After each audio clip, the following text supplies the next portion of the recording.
Oh!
Ya, pula, pula.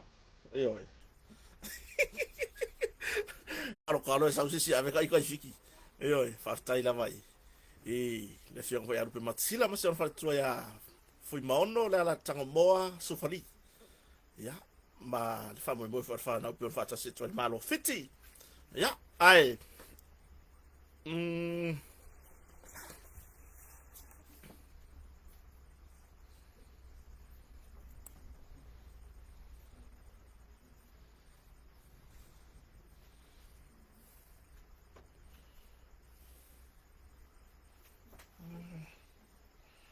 ya, ta tonu le nga ba fa mo. Ya, se fa no le fo nei. Ka ko ka kala ngo. O le fa kwa makafi ya kule vai le nga yel malanga le nga mao fo imale. Male fiong aru pe matsila. Iyo. O le memo mo, ko vai mai. Ofu. Se vai ba ka yo la e yo o le la tu no. Iyo. Ya. Vai. E kofu uma la ko malako a fo ngi malako ke unga o la ko peten. O le la tu ma le anga fa ali la i mamanu ese o la tu la e. O kulanga i mo me fa penga. Ya, o ila le fata si mai, fale se na folava, pula vinaka, iyo, sianga nu uloli, soifo manuia, lua iwa afoa, o pule, and pela. Ya, o sani foai, ma lor soifua, Maria to afa heda, soifo manuia, he lani lei, ya, o fale pulenga, ma lor soifo manuia, o New Tomasi, o Caroline Augusto, o Ulu, Swa ava alapeti o perlua peti o seulu Samuelu o limaiva lima Lucas ya o le songa ya Lance martato company o le Acelex la ola sua votato proclame api mai au vele so fu manuia o li tasi enivao itangia ho o Paulo Sila le wa pe fatasi mai lungo tato wala ata po le tato ai tu lau o le Facebook. O i sopo mase soalo ma lore soifu manuia. O ri sati pani Samoa tongo Samoa. Malo soifu manuia.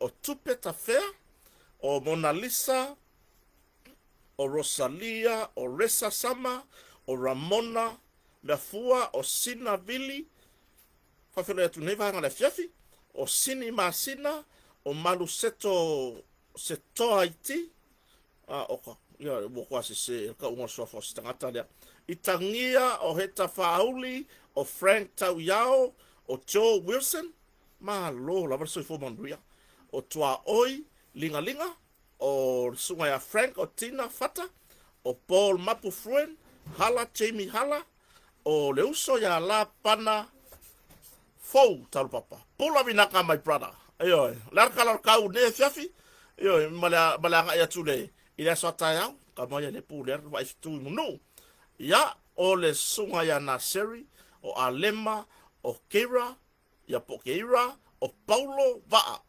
ma lore so fo manuia o Fili Melelei o Tupora Viliamu Sam o sunga ya Samo o Tommy au pau ya malo o ambai oko yo ya okay lo se va no mo ngi de wo ka ko kala ngoi foi le va yaso a wa pe o programa na fi o le tato tafaonga e por tato por kala me masani ya son fu va se tasi le alwa ko i lungo tato wala ata o le Blue TV ya por kala me mata o fi o le tauta ya mai fe au manga wenga cho o fons o funga yo o faitonga Sofina Erolini o Fortino Sewalii, Ernest Smith, o Frank Tauyao, Soifo Manuia, Aloha Paulo, o Te Polanu, Karfasi Utina.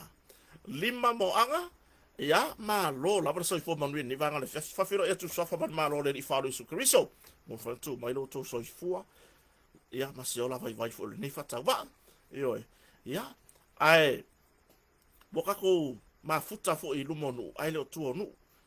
Yo, ya fafiro e tu foi inai ainga o lo o fitia le au pongsa ona o le vala au pa ia al tato matai sili i se pele mama e maftanga ni so fanga ya au wala au ye le tua yo ya amu ya ko wa ye fa ma fan fananga le tua la fa me o ka ka fa ngongo ono tu ranga fa pea e ya ile fa ma fan fananga le tua ma fa ma senga yo amu ya ko yo ya ar tu ranga na yo what a tato mal malamba le tu spa ia ma o nga fa Christian or kulanga nga ya ile ya la se me ka ko ke pole ai nga pa war kulanga ya wa misia le nei so fuanga onga o mafukanga tulanga ya i me fa pea ya or ka ko unga le yo e fai ya nei so fuanga ko so le ro ngai ka ko wo e ko ka ko me po aka yo mai ka ko fanga we fai foi la ko live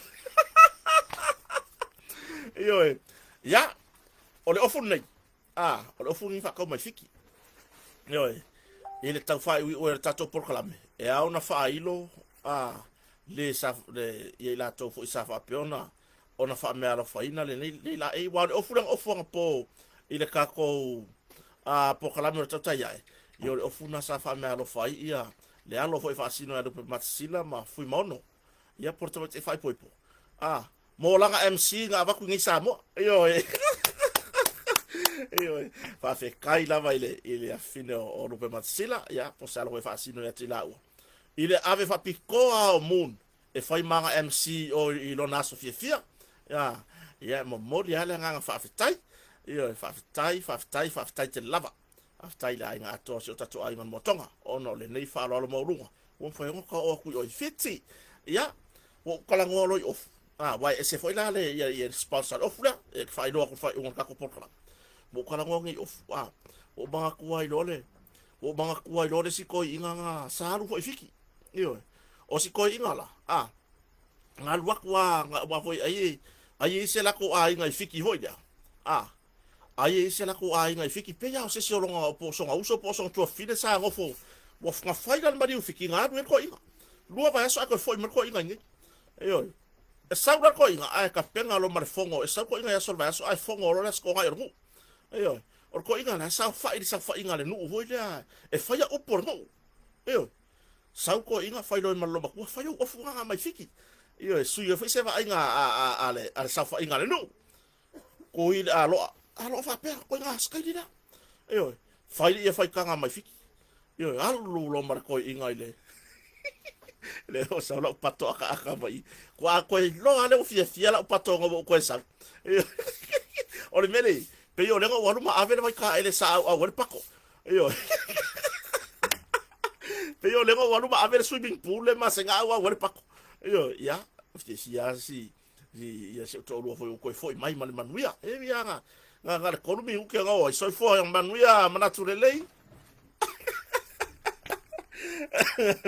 ela uma vez pui aku lo la yo ya aku langa walu ko inga sa fa inga amatai ne umi mikar ko inga malonga ofukingo malonga ofukingo longa alo amale malonga fa solo so fo bangu ya sunga la di awa o ya timo tu sapa la lang maro so fo yo sa fa yo ngu wo fo la ko mai ko inga ya le ngai lo fa ngu o le malanga ko inga fa bla visiki e sa fa ila ko inga la sa fa mai tina ile si ku pe anga ku ile sa fa inga matai o le ala e sa fa ko inga ya va pe aku loba ma ko inga ye le ko inga le piko yo au kafa ba ga ya lo la yo ya akas ko nga ya idu nga mai fiki yo mai fiki usanga fa ya ko nga ko inga ya ma ga ya lo la ya nga ya idu nga maka ka mai ya ofu mai fiki yo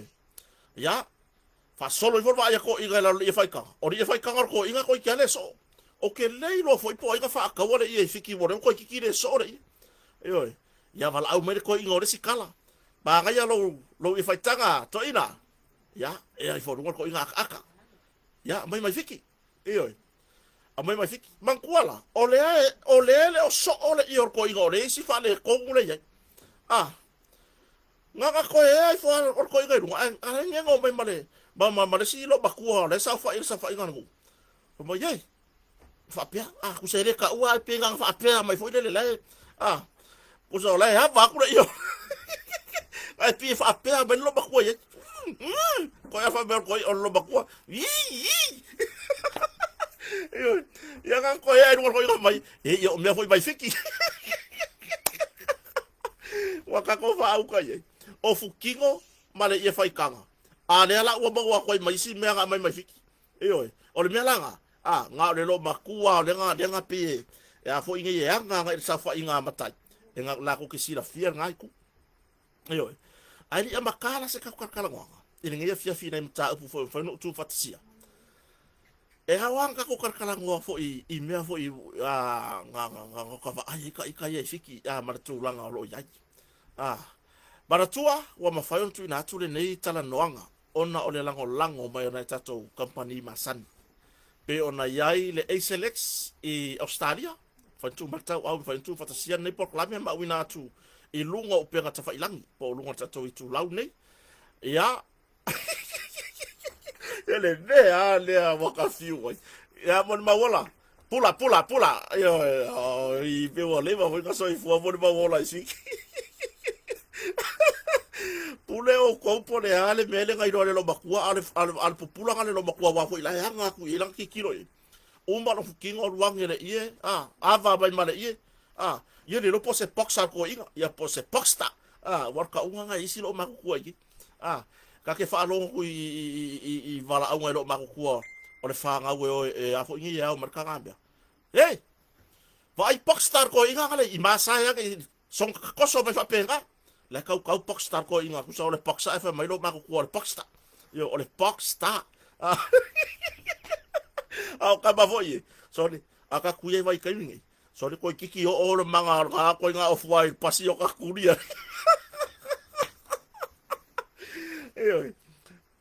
ya peila no fai tu fai na batule nei o nanga le umala nga fa afta ina tato business you want to nga lu fa tasi e fai nga mo wet ka ko kala nga ni fiafi o tu matau awela ngo nei fa mo moi e selection Australia ya le tato wata mai sto matusi fa lu penga to tele na to sa fa pe no mala au ma tu fa lu penga tu sus mai ya le o mo ku ya sota inga e mo wa se tu si fa lu penga e fo ya maksa ngi va vea nga mo kio le va vea la so le pola sorile am namasa va vea la so pola sorile am namasto nai va vea la sto nai ma fe kawi masi va nga mai mriksa mo fa mai ba soli fa fe kai o ma ko fe lo I uru po ola ye lu ngol po kala ma ko fe ele ma ko ai ke lo fe sidi mai tusi la ta mai sto ya le la nga o fa ko fa so kai sa o ya samla ulu vitawa si motivitawa e mau ese tūlanga me whapea.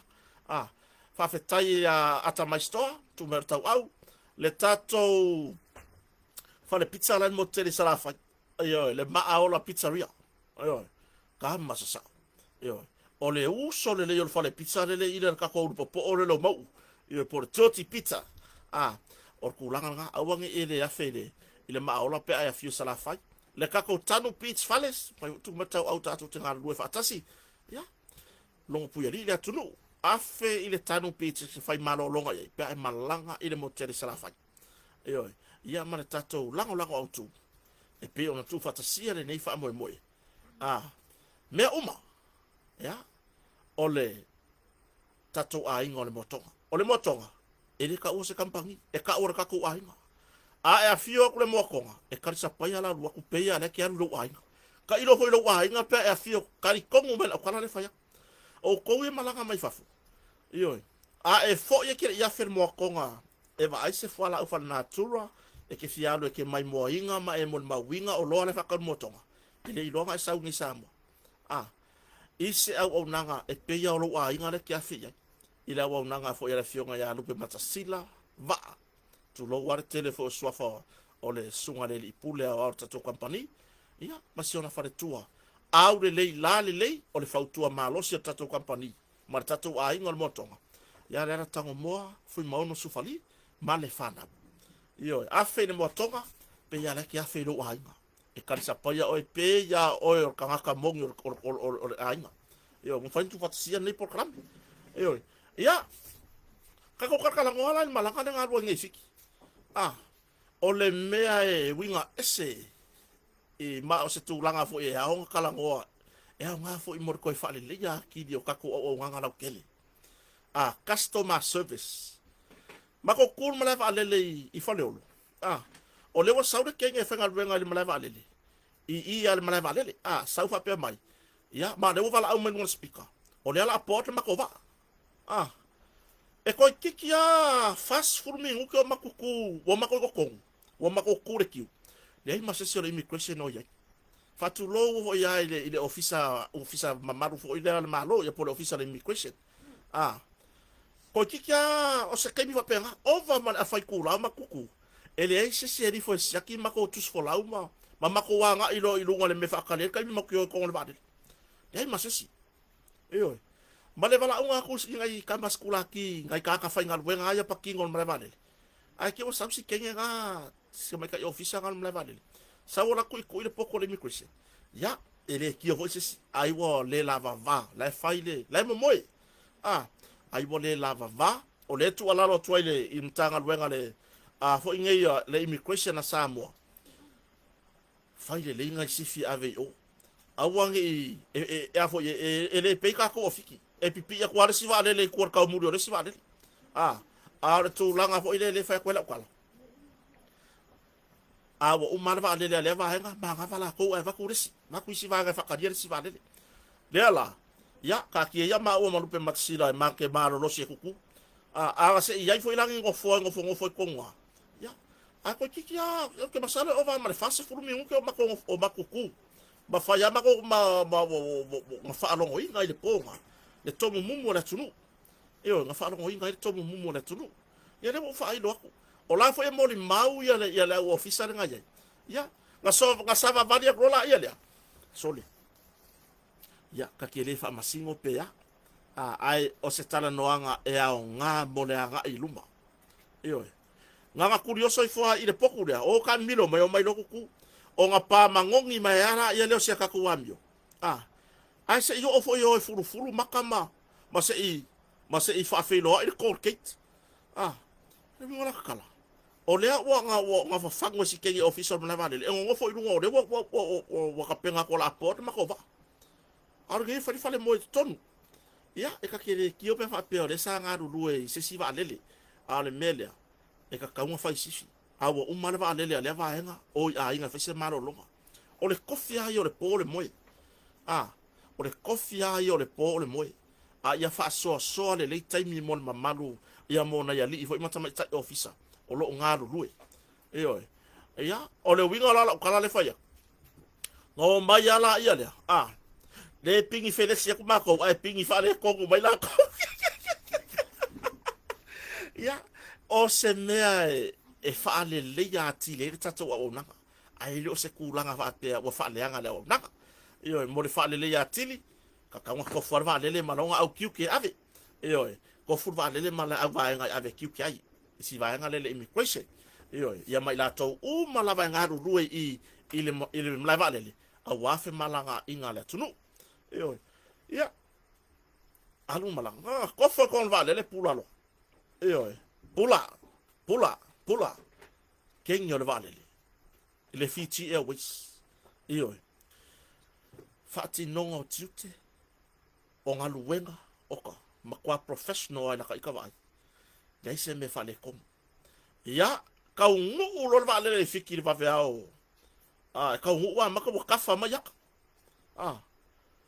ola ole o nganga le wingo la ka kala fo ile va pio o kango o si ia fiki lunga ya le ya e ke i funa ka vai winga kali ma longa gi ka fa pia se ia o lava ni me mako ki ngo foi ma mako va ia ku foi faka linga mai nga o se ko ka o funa ka ia ko nga mala va le sole e pio fe o ia taxi la passa se fe o ia va le malai sole pio fe o ai la me le ringa kusi so le si lo ia le lungo le observer makusi ba fa amu ia kampagi vale la fiki fa amu ia kampagi vale la fiki fa amu ia kampagi vale la fiki la o vai o le mela la o le mela la o le te pasi ia fa pe vale le e kami fore si vale le si piko le mi lo ko si pe le o taxi le kele o vale le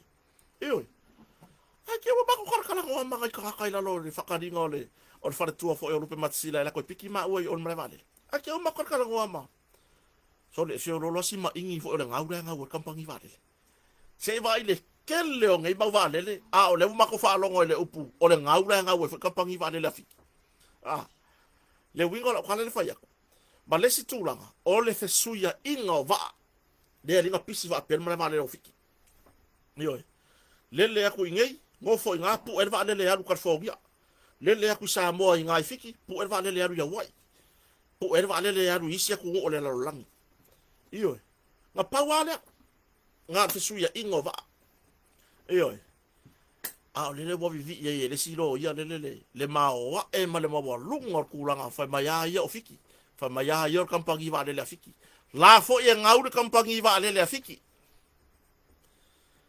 ele o se ngau ke le la o le ngau le ma fa nga fo mo ba isua fo nga le ma fa nga ngai ka ngo kwa pi ka lo va pe e mo kusi ave le fa mai lo ma ko mo kusi ave nga ya awa so solo ma fura kere kwa iyo ar kampangi va le la kako me a ko nga le ka ole fe feke apa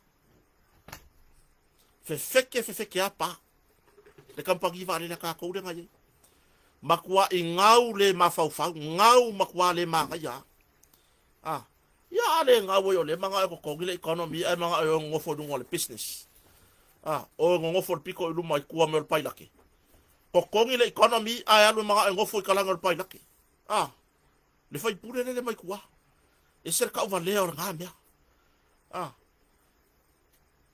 se vai au ke le lopo le ale e soro ngofo le fia ru lu mape afa ile ya wilang kupe ya pa wa se ngai la ka ikava ayo le o le laka iluma male ya wa ko kuane mako yai le wingola wala o la ka ko le vale fa pe ka economy ko ngofo le fa for vale le hai wa avelo ma fa fe kai ya ile tua fa fe tai ya ile tua le ka wala ifo fo ile ngi ya vango le leiwa ka maua ile fionga rupe matsila ma fi mono o ma fa hingo ka iyo kalu ele ngi visa ele ai se visa halu ifiki iyo awal me mongi anga fai visa ai longo kia ya wa passport overseas umal va nga ka wal passport samo fa ngwe fai lo visa ma me fa penga ya fa fe kai le se visa fa fe kai fa fo fonga mai america samoa la me vole payer le alu ifiki la me vole payer la ku ka ya ka ko america samoa o le alu ifiki le se visa o ka ko kasi ka ko nganga kasi le lago ka ko pa ele me ka o le nga pako awala ala lele aka nga pako ya ko ana lau me lo ka me au iyo vai ele nga vai ele nga fio lolo ele nga pako iyo ai le va pe lo ka nga pako ya ko fa mai ese le me au dio kota o ile la wa ka o la fa ka o ko fa lo ko i ka mai iyo ala vai le ka nga o le ala la ko le ha se le o le nga iyo ai mo ala la wa la fa mami ngaru lo teri fa i fiki le sa wa me udi iyo America Samoa se ke ofo se ele ato Samoa wa ka nga ese ngi pe mika ya la fa fe ka ka le fiki ele ngi pe mika ai ka kala ku nga fa yo ka pe mika ka fio lai iyo wa ngasi malanga le kasi mala fa so ya waka maua mai ngai me fo ye e fa vai saka kala wa kala ya ka kene lo le mela le kupu fiki man ko fo fiki le la fa ko kala le ya ka ki ya ni sila ma australia la ngai mau lunga la ko ka mau ainga mai le o fiki ya me ka wa ko moko pasifika le ma ka ko Samoa America Samoa Tuvalu Solomona e pe ya top fiki ile fa kulanga so se me le fo fa longo ya le mo le lo ye Samoa fa yang kuskusinga e fa maya ya ofiki ya fiki le fa ma fiki e siri ya ku Samoa lo le olanga ofiki tu lo wana ya wo mai fiti alanga lango fo ina tamali ia ka fiki mo ya tanga tanu fiti mo ni ya do fa kwa e inga ya wo maka ko por lunga por la mata ya e o va mare ko alo se fulunga ya ka ko pa anga mai fiki makua ile lei ya fa Samoa o lo ngofo mau i to tono ni usila po Australia ai ngofo I tene Samoa pe ngofo mai I kama Samoa o ngai ka ko wonga le fa ma ngia u kala ya la fa pre fiki la nga ma ko fa so le kai mi ngo ye fiki o le wali ya nga le ma sa nga ma ko kala iyo vili yak fa mai ya sa wa fiki yo ma ko fa so iyo ia wo ola kala ngo I le mele ele ai se kulanga yona keti se ta mama lor so I fo manuia fa ta ta po inga iyo le ngi nga fo ngi visa yo fiki longo winga o kangaka Jono ka ako yung ikakasole fa may kakienga sama-sama iyo tulo o kangaka ia e pe fa mafakusa mai fiki ya kako ongi kangaka o makwa iva ai mawalalo isio kako waku e fa mai ala ko fiki pila o lo ia ro ki kala ngwa iyo pe lo ia ro kala ngwa ale me siri wo fiki de la kala ngwa ku vai ngai iyo pa wale le me la pisien mla vale la fiki suya ingo vale iyo ngale suya inga vale mako kala ngwa nga ma kakayo ele o manguia ingi far kalimalo I fiki de mera aya se va ngar kaka e alu waku ngei lua so vai fa ko apu ela nga vale e alu ilo nga ku or kaka la ia nga le nga lu waku amalonga fa moe e lua so ngo foi fiki fika fa fiki fa ko alu ilo nga ku eyo ale mena pisi ngi nga pau pisi ngi sila manguia kongol mla vale afiki kaka ye fa pisi si kongo fiki e waku kaka le waku ngo foi nga fa ka wela nga me ai fa ka wela nga va ingu ngai ngo foi nga lang kupe eyo ai nga le fesuia inga ma yere kai minga kusi e for kaka le lungo le observa le mangu wi o for kali malo fiki le se me fa penga ku le se me fa penga ku nga waku a isi a fa ye ka ur ka ya a le por va ila soalia e ngofo ya le malava lile iyo e ngofo ya le malava lile ya are winga la kala de kai o wi o ke fa ma walunga wi lo wa ku o Samoa langa mo ko I vala ila wa le ku langa fo I ko kongi la fa ko fa la ko su significa fa la ko fa la lima o ka ko le wa umanga pasier pale mengi le fa la valus fu senge le ka ko minimum por ka ko kongi ma walalo se va ila ye se va ila ye le nga usau mala ko pe fiki fa diu ile apo e kala fibu kala sfulu ngo senge kala se fulu ngo senge le rate mal se fulu ngo senge ale ese mar ko pe Samoa iyo nga ora se fulu ngo senge iyo le ese bar kala Samoa fakala kolu le fakala riba la yele minima mafiki ka ko de wo fakala va oela le lo ia le da nga ke lo ia le kuskusi lo la pseva wa ke ko kusi fa pera ma fa kusa Samoa fiki fa bayala kuskusi nga siria fiki ko fa mafiki lo ma mo fa ko le liu bai e siria Samoa lo fiki iyo e siria Samoa lo fiki ese le mama se ko mai al malava le fale olo pe mai le wafu mu fanua mai fale la tai le ko ye fo ngale la mama ole makwa ke meo na ainga fa fe tai pule nga nu ali ma fai pule yo matai o komiti tina le malosio le nu le autalavo fana witi o le ngalu wenga le ke vai fai fa kasi le alu waku fo ya pia I ore le alu kwa ya le paka ka amilo age fale a lili si umu sau sa faka le fanga makwa le songia ya fiki inge ya la ba mama au le lei ko ngala au mame au ayanga ole island nga wa le 5-star hotel le nga fa ye fa mo o le island la nga a 5-star hotel la ia nga o nga le island nga mo ka ka ai le manga ia ka penga le wai o le mele lo lofia ku i malo ai mai le malava le o le mega mako o le mele fa mo mo o le makua la pisi o kafa o le makua ke no le la pisi o i fo i waka mau no mafa so le mo mo ko wa ai se pa po vi fa fanga ngo ke so io o ka se pa po vi ene ki va o le ngo ke pai pai o fa persone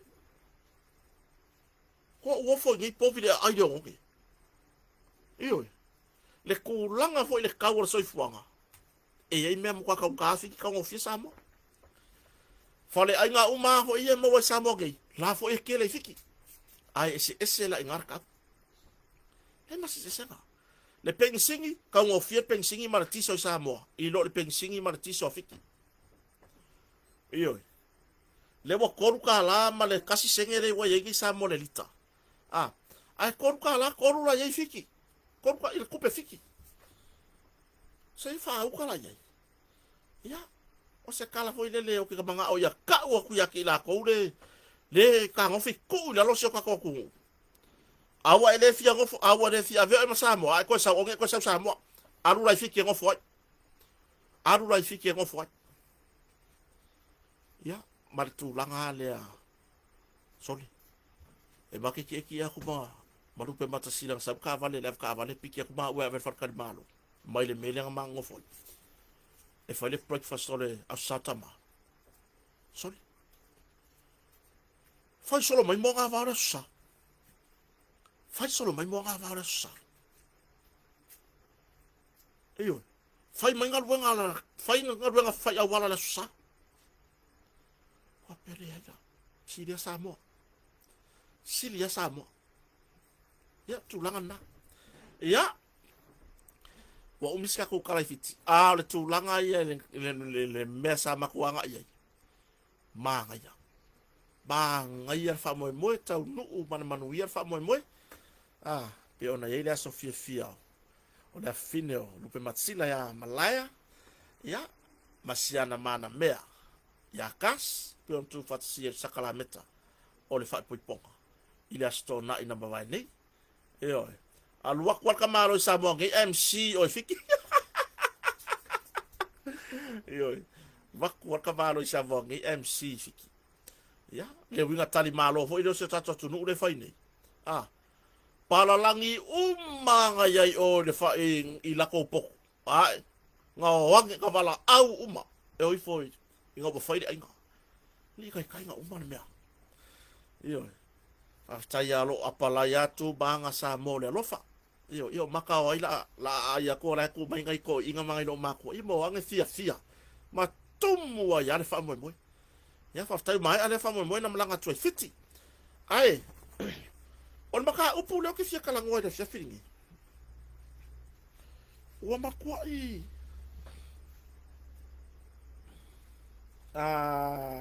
so kwa ngoi ba ya on maka upu le fia kala ngoi da fia firingi o ku langa fo ile o le ko malo losi kala ngoanga ile maliwo tu au kami eyo ngom ka makangin po kala me ale le uso fo ya pulotu male sunga fo ya mong fui ba ngayer fa so o ka ngaka ya ngo wa ya ku comment nga ya o ka ngaka la nga le la kala ngo ku ida sefini eyo o ka ngaka la nga le o la nga mangingo le fa so o le mele ku mai ma wepe nga mai fo ringa sa eyo ya ga mo ma o comment kwa ya nga o me ve la me ko ke fe lo o ko ya la fi mai fo ringa ya eyo le mangingo le fa mam la manga o le kulanga wal maka upu le vesengi o le maka upu ale ya ile maliwo yo tu au ile maliwo yo kama kilo tu au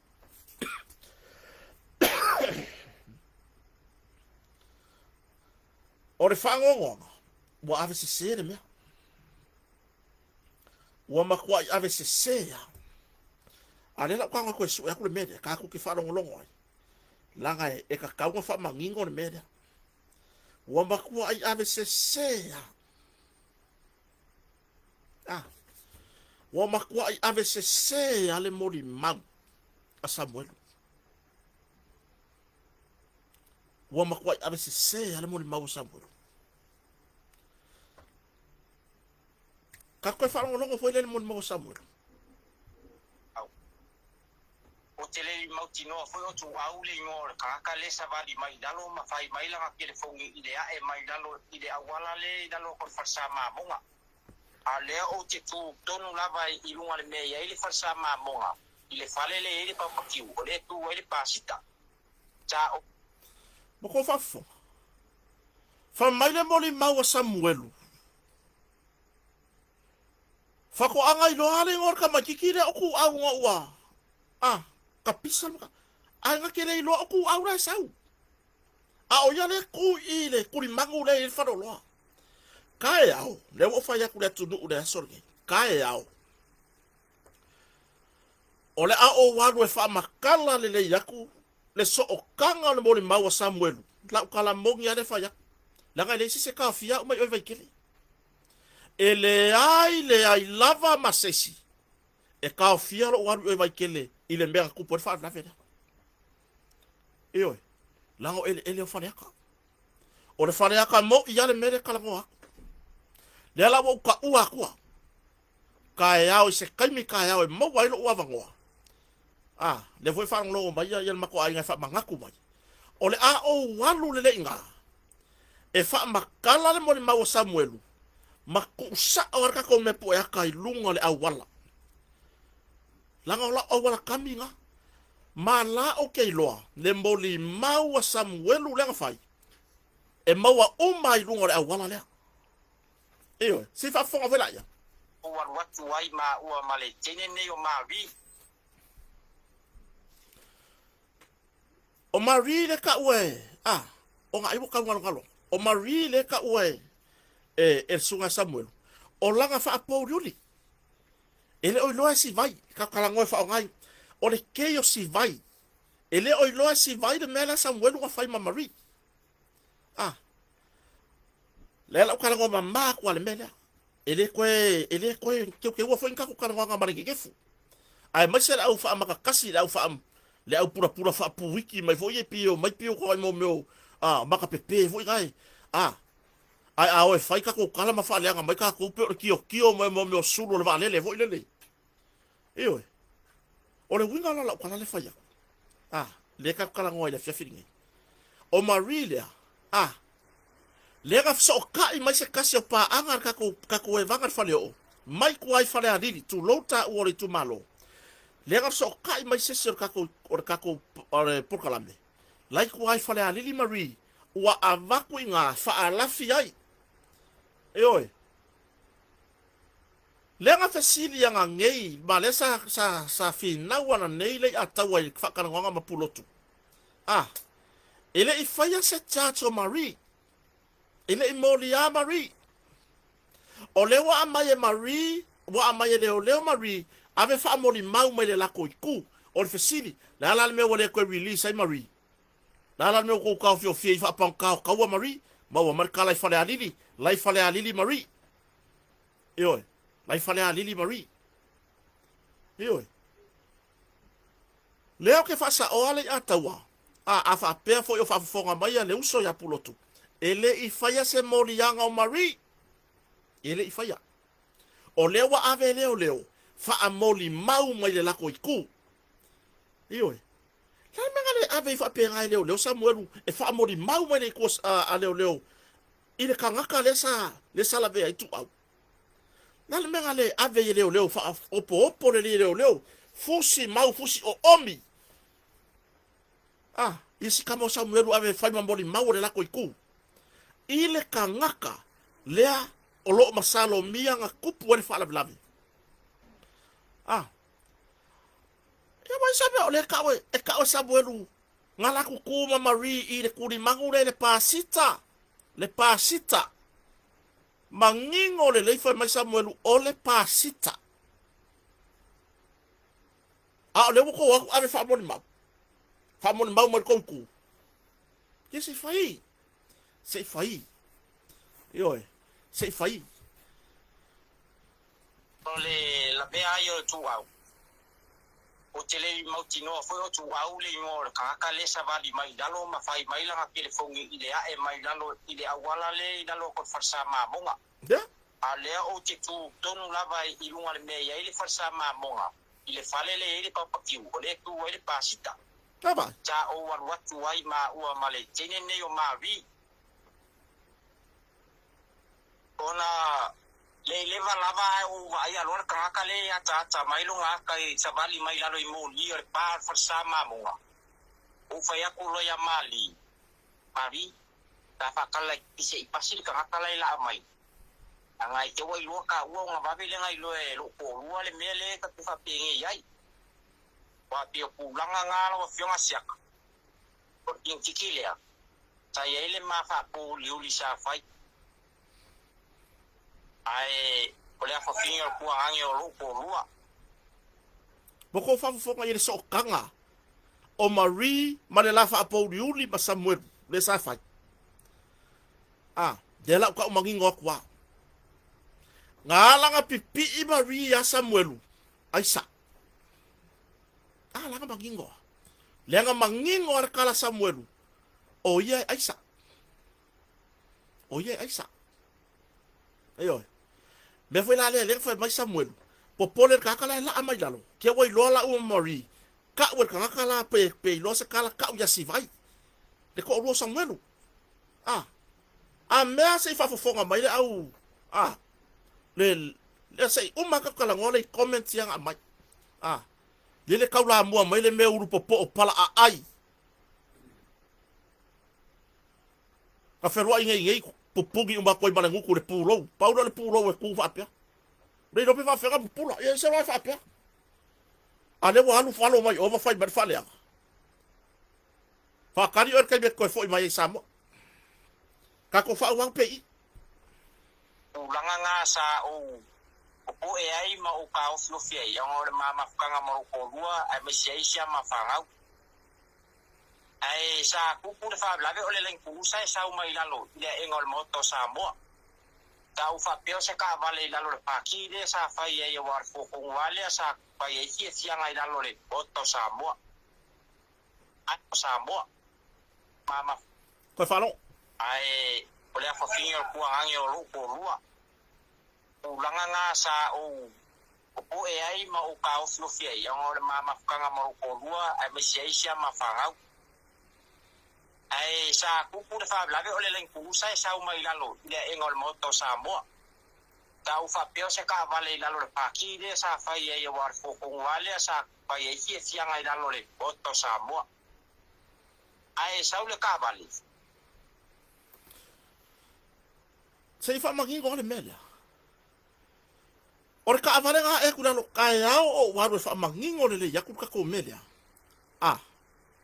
wa lo ke ngofo ngai sa mo lo ke ngofo fa le aka le fam kala nga Samuel ora ka vale nga e ku lalo o le ku lalo le la ku lalo o le fa nga lo Samuel o le fa le pa ki i moto sa mo nga kile no por pa ki ai le fa ai po se fa i ponga po se aso fa ngau po le alava po se ke anga ora ka vale nga lo ku lalo in moto sa mo ka ko fa wa ya Samuel ike ia wo koe mimilo tu lava i o maluma.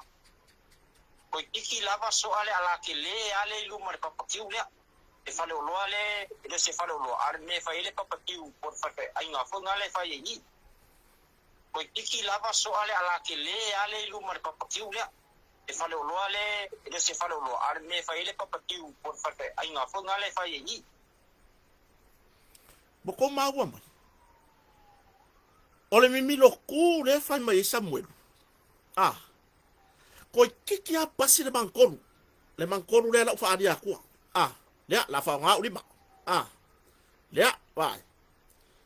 Ole lima le wa. Le alu nga ile mele la veitu au. Ole ma ali street le la fa nga ulima le. o le lima lea o le ae aku rei lalo ile o le alwaku rei lalo le mauta Samoa anga i lunga lea la fe mai Samoa ko kiki a pasi le mangkolu mimilo ku ko kiki a pasi le mangkolu longo winga nga ku e halu nga yuka ai ko mimilo ku wa lea la ko kiki a so ale ala ku ni mangu o ke fa adia ke o ko ala nga ala yai o nga paule mela wo yai o le mela wo la ke le au ke la le yai o au ke kami o ya so uma ma uska kia uma belia e makuai pipi e makuai le leile mafukanga ale moli maua Samuelu anga ile mele le ke va ai o vakele le ai mas esenga u kufo fa fo mo kilo ne la ko mol ma winga kaya la yai ala ya kala ngo Samuelu ka wai ke ufa longo mai ngo la ya kaya si ya sala ala fa la yai o mar kai mingi le paulo ngo swinga la we bo ke le au ke ngai nga o la yai ala o le ki o le upu le ka kala ngoi o la yai ala nga eoi le ala ma Samuel le ko mi lo ku lo ko kiki a pasil bankolu le bankolu la le savali mai tu au lalo ai mi milo porque le lo apra me ngari ko mi milo oso il bankolu le la yeri si wala wake kau il fano mako fai pure fala ka merkon da wala nga le waku waru lunga le ye le falo o stamali ile po le fionga ya ba ele le fa ilangi fo langa fa awa wala nga kau lunga si senga ya la fa me sabo ko kiki ya pasi ai ko mi milo kuwa ya ole la be ayo tu au o tele mauti no foi o tu au le ngor ka le savali mai dalo ma fai mai la ke le fongi ide a mai dalo ide awala le dalo chaka ai sa ku pu fa la ole len ku sa mai dalo ide engol moto Samoa ta u fa pio se ka vale dalo le paki de sa fai e war fo ku wale sa fai e ki sia ngai dalo le moto Samoa ai sa le ka vale ike ia wo ko mi milo tu lava io maluma ko iki lava so ale ala ke le ale luma pa pakiu le e fale o ale e se fale o ar me fa ile pa pakiu por fa ai nga fo ngale fa yi o nga ki fa lo le ga pa mamonga ko ki fanga mai ile ku ale o le farsa ale o le mele ile e fale le ke ku ai pa pakiu le ko ki fa lo le si ku o nga lua ku loa vai alo le fa akar ka aka le sa di mai o vai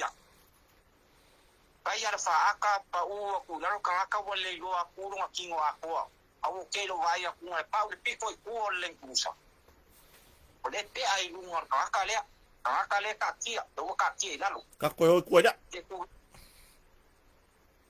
ke ia wo ko mi milo tu lava io maluma ko iki lava so ale ala ke le ale lu mar papakiu le e fale o lo ale e se fale o lo ar me fa ile papakiu por fa ai nga fo ngale fa yi o nga ki fa lo le ngai pa mamonga ko ki fanga mai ile ku ale o le fa sale o le mele ile e fale le ke ku ai papakiu le ko ki fa lo le si ku o nga lo ku lo ai alo le fa akar ka aka le sa va di mai o vai kai ara fa aka pa u ku laro ka aka wale lo aku ro kingo aku au ke lo vai aku ngai pa u piko ku o len kusa o le te ai lu ngor ka aka le ka tia do ka tia lalo te ku lo fa fonga ku sa mo asiata o le la veo tu au sa o ku ina mai mata i le kai ni le mo ko bo mai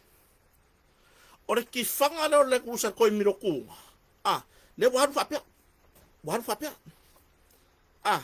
bole yo oi la ka fio le ngale le ku me lalo mi lo ku alu lo fapia okay lo anga yesi ka vale e sau lalo for sama monga anga i lunga le mele sem mama ri pe pelo le walu li liu o ngole mon malo se fai mea male e afu e feko ai le len kurusa le kala ngoi Samuel marca avale sauda lo mankuru oi ai fa fe kai ya ese ka vale le nga fa ye nga fa sa inga le male vai kala Samuel nga kai ya fa aka lo winga nga kaya ma ko le han fa per ka vale le han fiki fa nga kaya fa aka palasi lalo a e ma paura ku tu lo ale le ya ko Samuel yo nga maka le punga i lunga le pusa piki apu le wa el kaka iyo le wa el kaka mapua e mane number plate ka vale le sa so ai ang sa du sa ora ka vale ko mo vai ke fo ele ko nga fa ka ku le kai kai ai chu wa ai nga ba ai mai lo ka ka le ko mo ya ke au oli mongi o au le e ka mo ya ele fa pe o ka mo e o ngali o sa vale o pe ka ko yo ka ko o au le e ka mo ya nga fa ka ku le kai ai chu wa ai nga ba ai mai lo ka ka le ko mo ya ke au oli mongi o au le e ka mo ya ele fa pe o ka mo e o ngali o sa vali o pe la wa ya ai o vai a punga ka o ko mer ka kai dalo e u na vai lunga le awala vale pico a ko lunga kingo e ngaka i dele o tu au e me o ngai au ngai tu le me yeri mukia e ku mango le pico ka mai Orfesili le beda iyo e fiso ka i le kalango ngala Samuelu i se sa i linga matanga wenga o fea menga pala tu low lava nga ngana o fea ngi menga pala nga e pa o ka vale e fiso ka iyo le si menga iyo le fa makala Samuelu le a ka vale si ko fa fonga fo ya fi aka ya ai o vai a punga ka o ko mer ka kai dalo e u na vai lunga le awala vale pico a ko lunga kingo e ngaka i dele o tu au de me o ngai au ngai tu le me yeri mukia e ku mango le pico ka mai nga o i ale mere le fa singo e Samuel nga ka ki e fa fora wala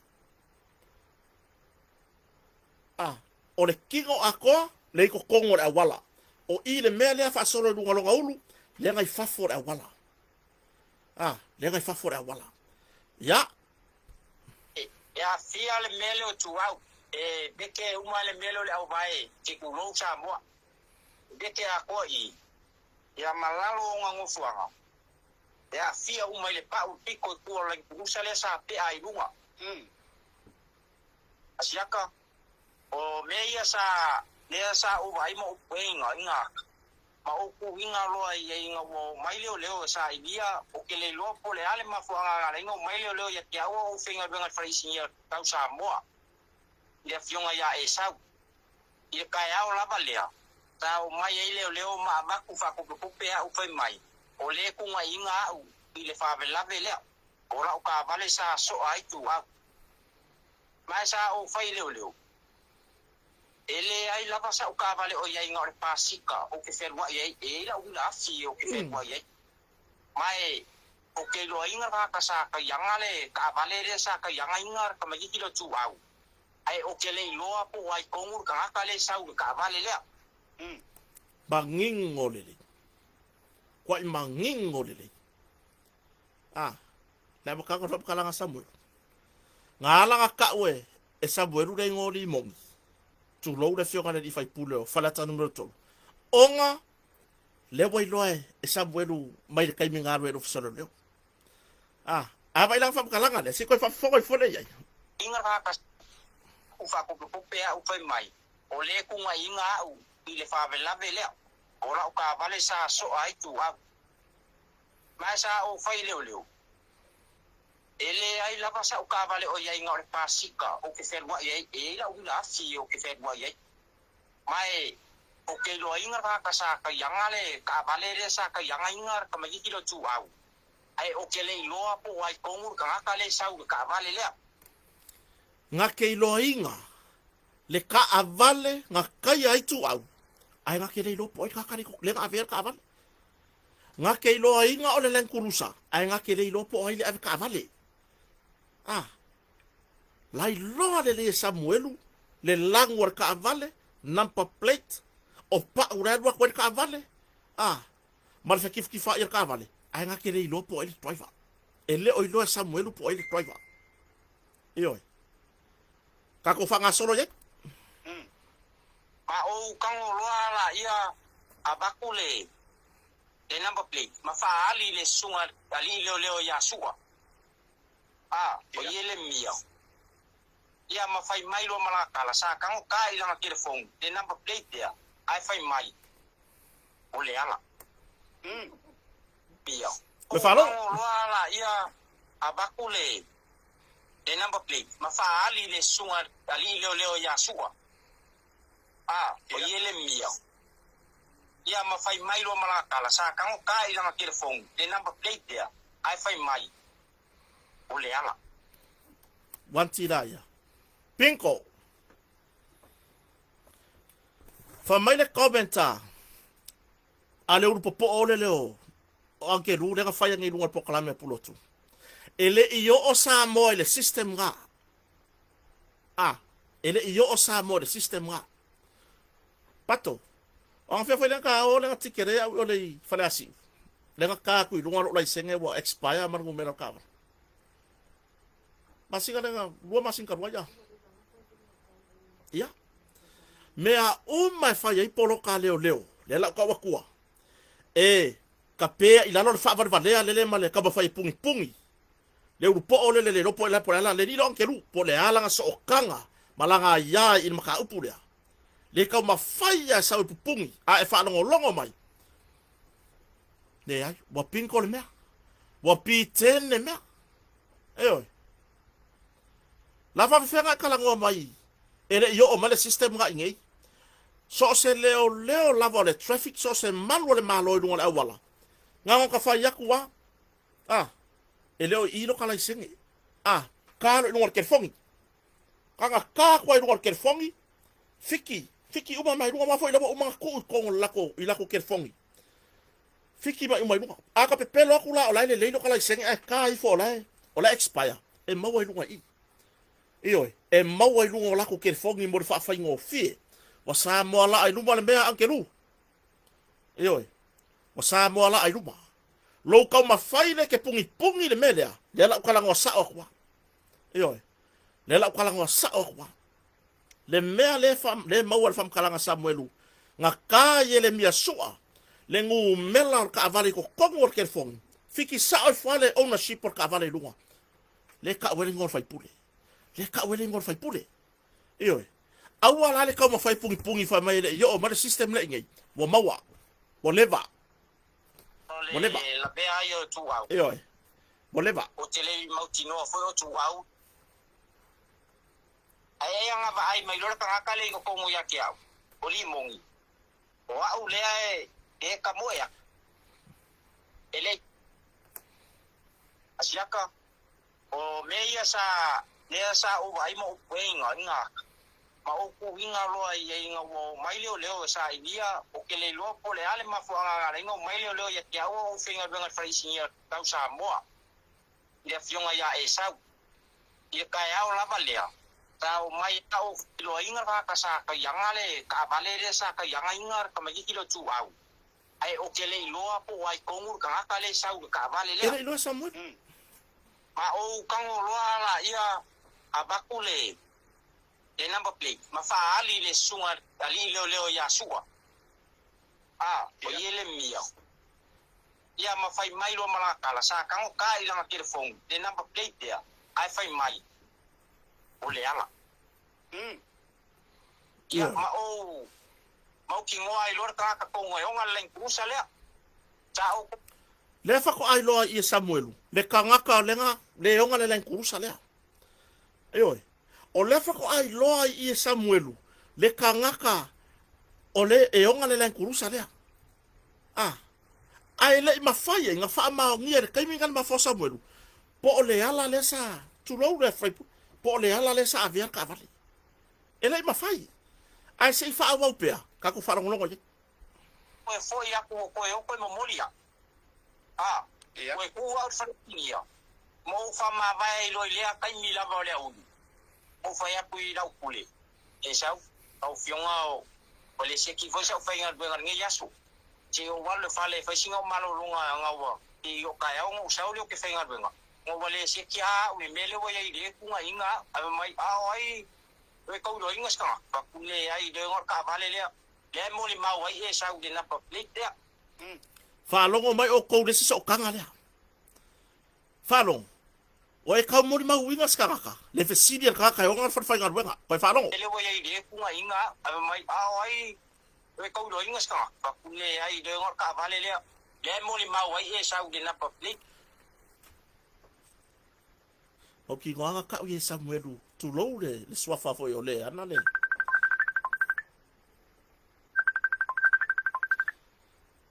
Tu lou wale ana le. Le kampani sanga lua e Samuelu. Whamaka ele o lesi so kanga lea. Anga i. Ah. Nganga i loa. Ah. O hai kanga kai ongar ka vale. Ka uro e Samuelu. O le fai mai lea. Ia le leo sa ka i dualang kel fongi. O le ka vale ale ala. Tit. Lau ka vale lai. Ah. Fai koi foi. Pinko. Lau ka vale la le. O lau ka vale le nga sori. Erka beki kia nga posoli. O le wa foi mena kwa mafai gar wenga le i ofisa le o langa ka le o lau ka vale. Ah. Ala le.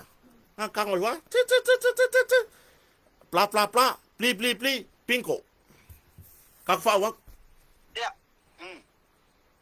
ya mai wo fa makala ila upas o le wo limo le ta vale le mai wala ko sai dia fo le lua so le mai le aso le sa ave ya o lo yas ai punga mai le lunga punga lo wo la mau o le Iya. ile pung le o eken kai tanyo kom singa mai eken kai Iya.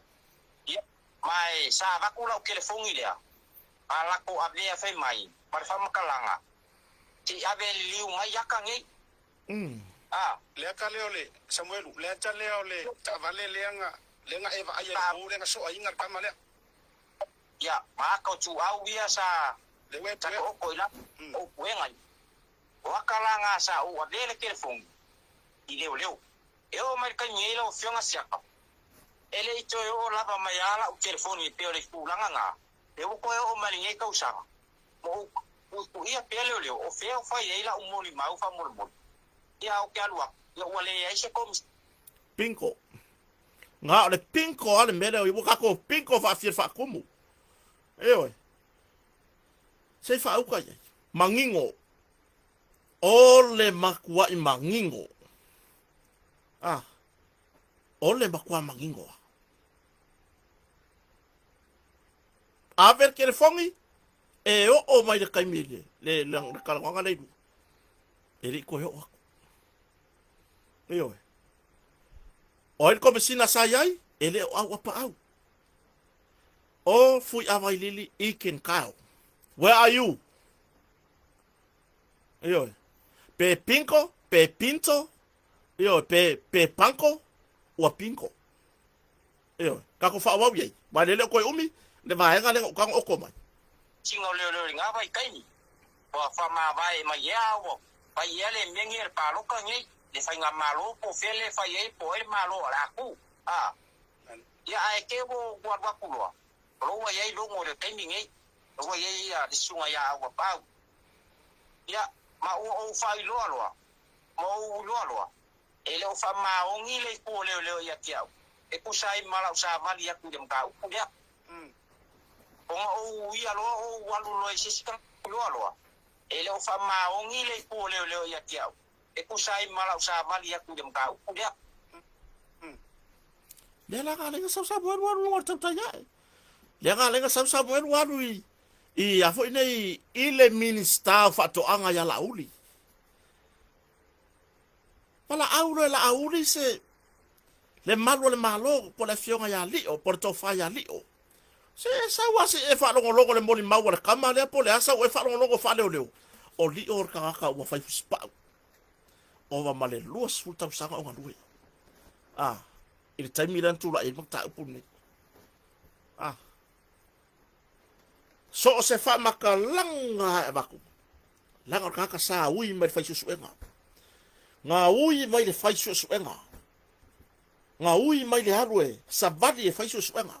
Taimi o uki o ka avale me wapega. E asa solo i awala yuka e alu i ngofuanga sa kupo i whavilafi. Le la sa wha makala aku ia Samuelu. Wala au ila auri. Sau se e whaalongo longo pe la sa whaalongo longo i maka upure po la sa whautuanga. A le wa afia e bananga ruenga si tamari. Ewe. Fa umak ngai karsingi o sa doanga Samuelu langa moni maure sa whaidunga ka proklame o tauta ia. Masiata. O ia lo o walu lo se stanga ka se ben ska o le malu. E ave e mo e sa so ange Paulo sa ka ka e foi un so ange me ya uanga e mo la vara o fionga sia ka yo kai ka fu. E vai fo ai. Ye te ka ma ai ngai pongo si o ma pongi ai nga sia ka. Ya ai pio ka umangingo Samuel. E lo por si awala le ngale ka pike e ngalonga nanga mori ma. Vai longa ka mau ainga. E lenga fakia Samuel se lo ia e alwe fa makala ile belea. O le voi no Samuel. Ele o mafai ele. Ele matanga luengo malu le malo. O nga fa kingo langa maka upuna wa koi o ia o le moli mau. E se kupu se me fa ke kai no e vai taimio o le tofa ali o fa tau malama manai malo le malo ua malo lo ua malanga ya tunu mamau. Se kupu se me o le wako skaka moli mau ko koku. Ah, fa pe wako soli o a unga va ai le ama le le ai. Se kupu. E whaauru la kakangi. Ah. E ki ngā ngo ka whai aku. Soli, sau e moni maura muka upuranga oe le sa ai. Pe e whewhe kaka moni maua sau e aru kokongu. Whapi ke wa afia koe isang whamkalanga. A whai no ka whai aku. E se a kupure melea. O le alu o se moni mau kokongu ri poki se mea. Wha umar ka singi rea kako kalangoa ilo whalawa ite. Ia. O aruaku lava pa o ia o la kolima e telefongi ngai leo ke kano sa uma pingo o le la bea yo tu au le vo ko pingo fa wa la ka ya le mera le ka ko kalango le fa kalango anga le ale wi gola kala o ke le lo po fea o la u fa longo o fa pe mai ele sa o mo ma po o fea fo yo la fa longo o fa pe mai e fa ku le mo ma po o fea fo yo la fa longo le mo ma o Samuel o fa pe mai o le kau pure pulenga le mo ma la wa fa longo la wi fa longo wa le ai ma se me o fa pe mai a me fe ko i le mo ma o le ka wa ma ko fa mala mo ko sila ile ma ko fa fonga ile fa ka langa le le ai ma se fe koi e ke le fa lo so le upuro le oi a be fa mai ka wa kwala ka vale ko kiki ya pasi oi le ai nga pasi oi le ai nga mimilo mai i a wa kwala ya a kifanga wa ko kai ya kanga oi le ai mangi oi le ai oi ai ele ko fa fonga mo le mauria sa o le lei lunga le langa e pi o le fu availe e pi o le si me alo far ko inga le sa ba ya mai fike ko ro ya me alo fa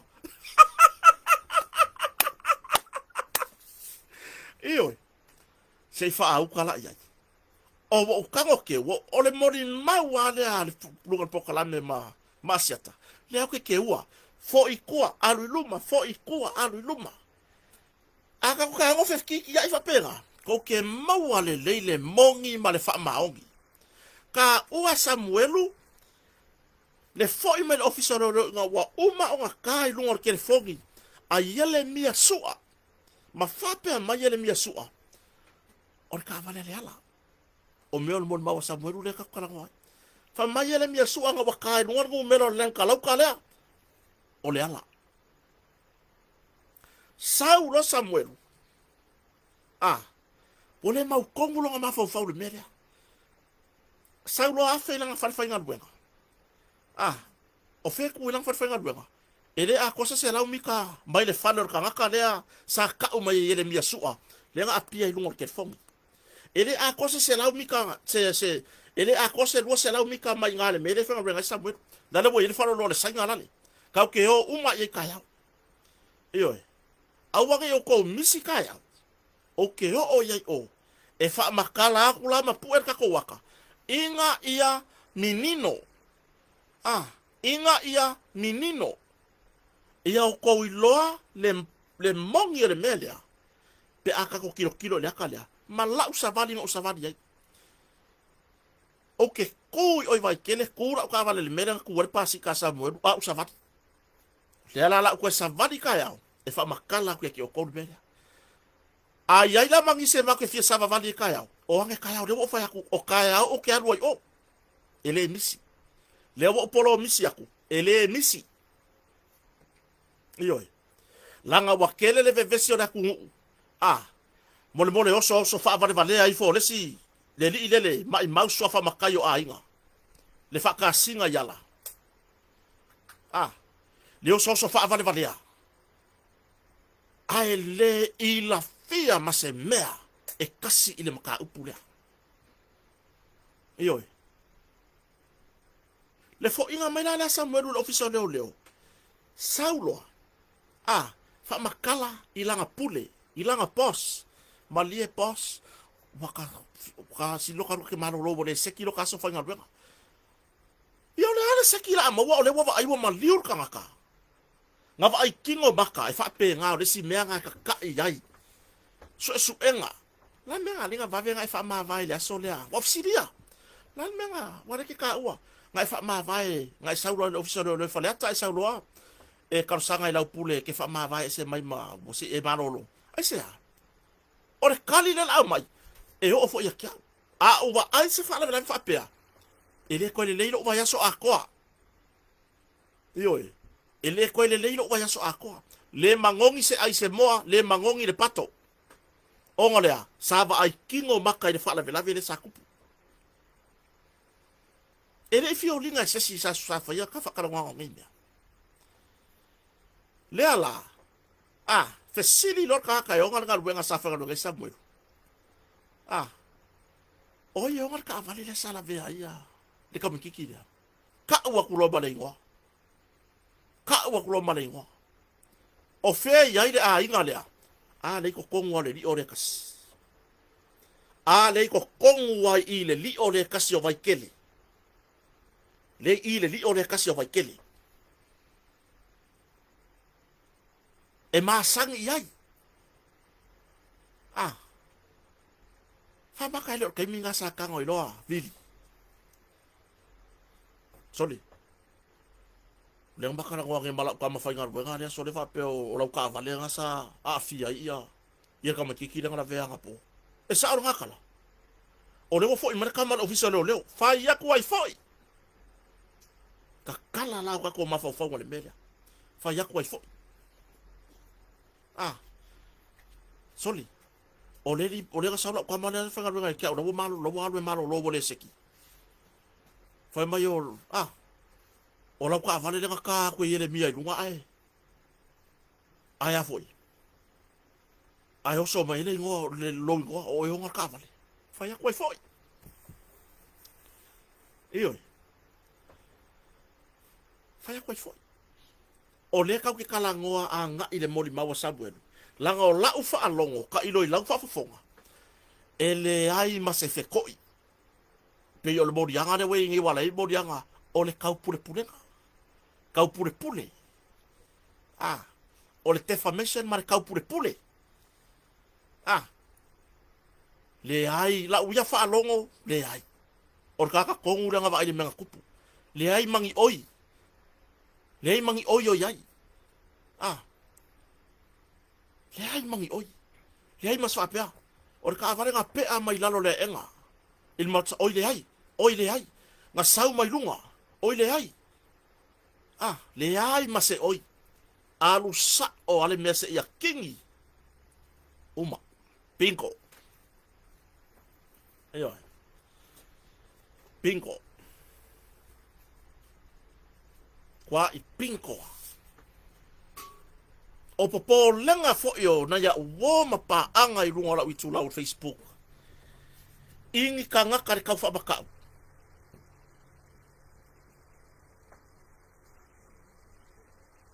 Oange. Oange kako whenua i mele kai au. O le akako wo o are o ongo mea. Eyoi. E ke wha lave lave lo ya mea ia kai au. Inga i rolo la ia lea. Wa pinko. Awa. Wa ve vesi le mea. Wa ve vesi le mea.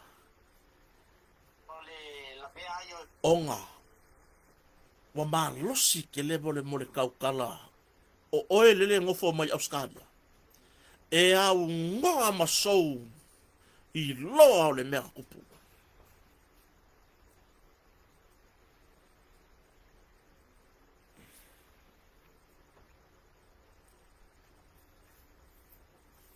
Ja.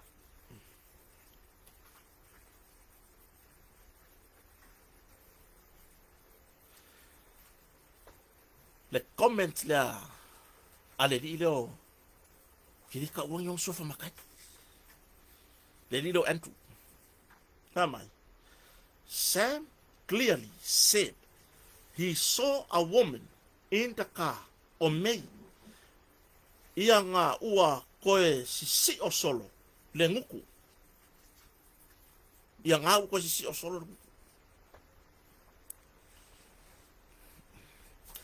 Uso, sau lalo. Sau lalo le lalo langi ngai mau ke kukuai. Nga sao la iolo ma fau fau. Sau le lalo langi ngai mau ke kukuai e ele. Nga sao la iolo ma fau fau. Ele i loa whaakasi Samuelu. Po o ai ka ngaka ia ngai ko kongor ka avale. Whako ai loa Samuelu. Inga ua alu e mit le ka ngaka. Le ngaka umai le ofisa o leo leo whaneaka. A ngai. Ilonga whale vai kele. Le ka ngaka kongure le ngwhai mai Samuelu. E mawalunga. E pāure leo. E fulufulua le whakawhaka. E mawalunga. E pāure leo. Mai fulufulua le whakawhaka.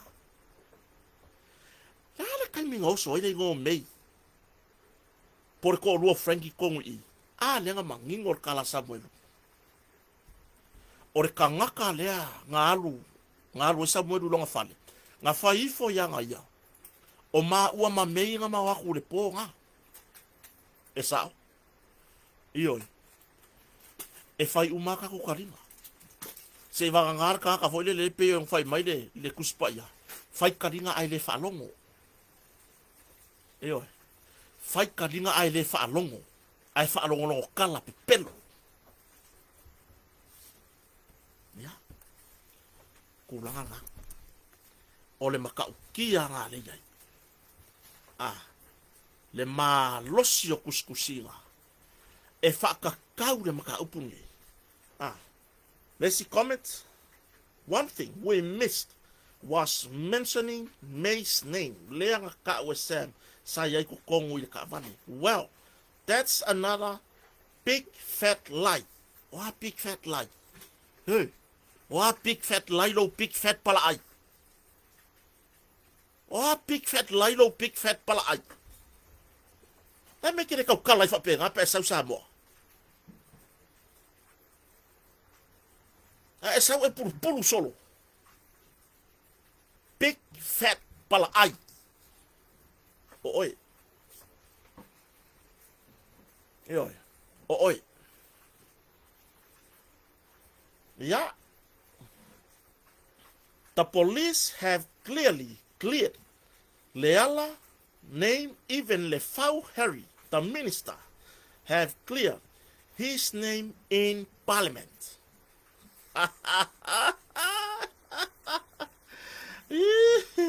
Makaukia. La lea ua accuse.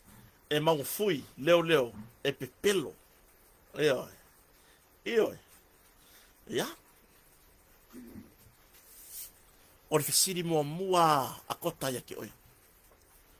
O le ala pa ure fai i maka upu rea. O le ala pa ure fai maka upu rea. O whelo nguu. O wheki kaonga mai ai. O eus whaneka. O kupu iro nguu le melea. E ala whi awe ke kau kala i me kupu i mako i kumano. Ai au ngā piu masou i lo se mea. Ka whaina iau isi au kala ngā pia ke lau mele vā leo kakar fast. O a ua fast sapora. Ke maka la iai. Ioi. Ke maka la iai. Se longa o e ku wakul kanga pe pas pankeke se furu kala ke aia pe umanga nga e loa la ia lea. Ale uma. Awi koe kau kala maka upu lea. A umanga e se kampe pankeke se furu kala. Ka ufai aku la ia lea. E ke kau kala marisi usi ual maka upu. Awa lava. Nge i e koe kau kala lava i maka upu lea. Langa la fai mai maru leba fau. Oe lea ankeru. Ngai la lau mai man mako va leo mako fesa poras. E ki ngale mea a. Mea mua le oes fareaka. E alenga e kau kala fua. Longa lua e le oe se media. O au e le o se media. Tu. A o au fareaka. Tango lea ngingal mako i kumalo i lunga melea. Wa whaka singa koi malengo fareaka i lunga maka upu lea. O la uso o kanga ngai maka upu rea. O le so o kanga le tauta ia e maka upu rea. O le media. O oe e au ngā piu ma so o kanga i le maka upu rea. E o oe singa fasi laulua misi.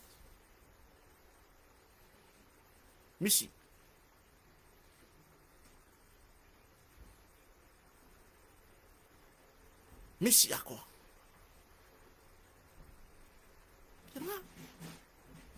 Ngā wau ka ua kia ki oe lo so kanga maka upu rea. O ngā lea, o le whalea ka uriuri. E oe, o le whalea ka uriuri, mai ai kaile, i lea au e kau runga le au e maua. Kau ko sivi.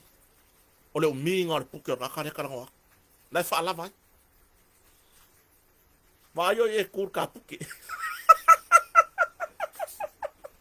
Vai oi e kur le puke o mun. Oi noa. Ma aya oi. Awe kele ma fau ma la fonga fai mai la tunu. Ma e la lau mai le va leo festa poras. Au fa sa oi. E kele ayangi pankeke ko ingu le nga o fala i pankeke. A la walu le kalo ka ukia. Ya. Ka ko fa au maka upu le langai. O kele banga o ku inga le. O kere manga o fasi se mai runga i le media le mea. Eoi. I le ulua iso esu engal maka upuri ngai maliwa o tu au. Le avenga o tino maliwa tu au i fasito o tu lou. Sa fesili ngia aie leo ulua iso esu enga. Sa kova aia selen kusa. E pong sa umaki o aka o muri mai le lainga lea. Fesili ba ko tu au. O mea ngā le mention mai le kusi. Ngā ave le ofisa o le ombudsman. Po le ofisa o sulfa inga. Le lopo upe fua i runga o lako kesi lele koe kali mai. O mea ngā sa ave le kusi ngā ave le palemia. Ioi. O mea ngā ave le kusi ngā. I le ulua iso esu enga matanga luenga. Sa fesili ni aie leo. Pesa va ai ise Land Cruiser. E pong sa umaki waka. I le lainga ka avalo na momo ringa o kingo maliwa tu au i fasto. O le kalanga ma kua tu au. Whai mai i. Ai lei loa kupo, ai lei kukongu. Se vai leu la vale. Nana me leu la vale loa haru kukongu i li poki lo fisa leo. Ioi. Ye le mia sua. A o e whafofonga mai si o uso tu ofe. Mea mo ngofo ai kuila awa ele sau ke kaukala. E kere alofa mai lo wakungu, kere alofa mai le fala velave le kupu ngai male vesi.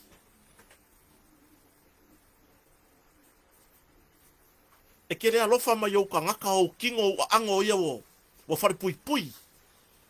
Ma ko u lalo foi ngai ile kaofia. Au la ngofo umio le ai kukuila. Se vai o pa o mar fulu o ba ko ki poki. Bo uma fa fier ki poki karu waile. A o maua me se uso ya Yeremia su a lofa maya. Sawia. Sawe ka ure mea mbongi sa. O oe sa ku winga i lunga o kerfongi. O oe sa va aile ngonga fiki mar kerfongi. Le ona o le len kusa.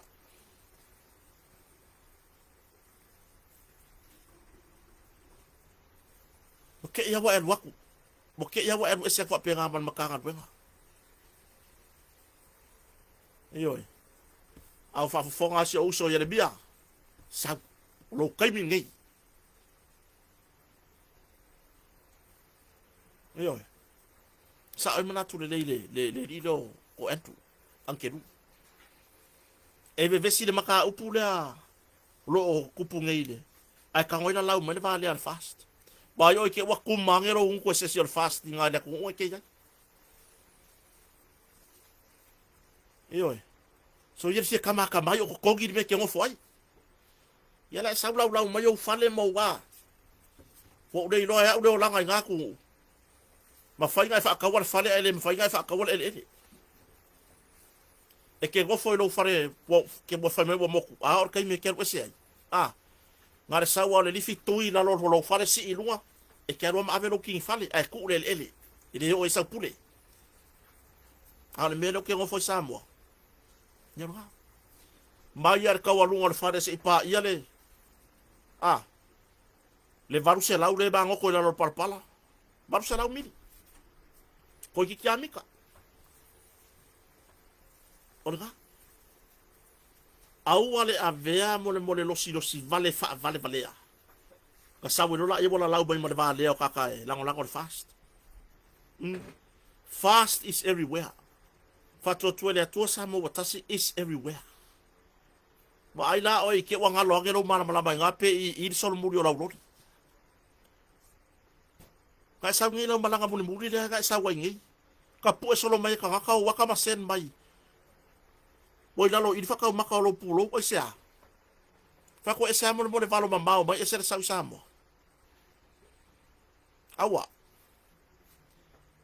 Awa ke koe kaukala, ne wo fa sa ko sa o nga e koe kaukala maka upule. La ngai no so u wa kile. Ile os faleka. Sala ba lo sil kaukala wa, ele wa o se media. Ai sala ma lo sil kaukala al belia. La nga wa faleka. O le ka valea mako kuba lo le maka upule. O le a giga le suyo mako kuba lo faleka.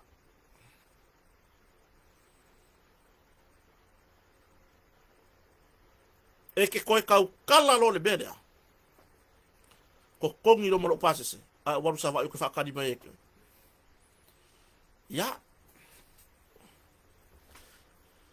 La kako whakakai. Le a koanga le kokoe. Kako ke whaawawe la fia kaya. Ai awanga misia. O ke aru vai kere kaya. Whabakala a ko arso kanga. Pea o vai aku. E makua I fusi le leire mafukanga o le mori maua sa buelu. Ma mea lai o le mea la. Ioi. Ma mea lai o le mea la. O le a whangala la utou ni lunga o. Se I kou sila nge le mele kala ngoi sa mwero. La whanga I ngarwa le ka malo. Ioi. Ai. Whawhetai lava le. Tau whatasi mai. Whawhetai le lava papale. Whawhetai le vea pēo le nei tala noanga mai lalo le whale o. E whaima se pā anga le lei tātu te mafuta. E alofa tu fo inisi o nai mātua mātutua. Ua leva le pō. Au te ilo le a whaangata mai I. Mo le nei a fiafi. Tai awa ena. Bau fwese tātou taimi le fiafi. Tātou whaau wau I le mori maua Samuelu. Ma lau wau I linga le la whai aku iai. langa ile o se me fau ila fa longo ele o se me fau fau lengi oi anga saungi oi i mo fa ya ko le me fau langa lengi oi oi ai anga le leile tu e fanga malolonga le tunu na itinam tama matutua na ifafea inga mo la to fartua o lo fa fartu ye so se fata fa taulanga ile ngata samone o atu mamau anga le leile tua ina fa na wa oga anga le leile tua ya te tato o malava fa fetai fata sibai fa fetai na tato company mfantu o ina tua tato fa salama po tatananga e selection Australia Lance Malvaenga ata by store fa so tai ya sabla ulu simoli vitawa montu si faru peka le tato fa le pizza il moteri sala fai le maaola pizzeria ine yafu le tato au nanga ale tanu pizza falis fai malo longa si moteri sala fai ia ma le tato fa le oloa o le market mini market olo ia le market fu lei mo oloa waso uma ma oloa angangata ito tonu ainga fato tonga ino ainga ma le tato lango au tu o le company fo ina saunia le la e o le neia fiafi le tato Port Club le fionga le pule silia lupe matasila va ma siona fale tua ya le ala tango moa foi maono sufali le sa tape na ina le la e a mai mamau mai fiki a wa tato Port Club o le fa solo nei na tape na ina so tina matua ya salema malanga mai fo inisa fo fanga a inga samonei le piona ile le fa solo bata o fiela yo ai mai la lo fale o samoni fato fa so fo ni va ngale fiafi manu ya tele fa nga marolonga male anga ya tu inga luenga le so momo fa so fo ya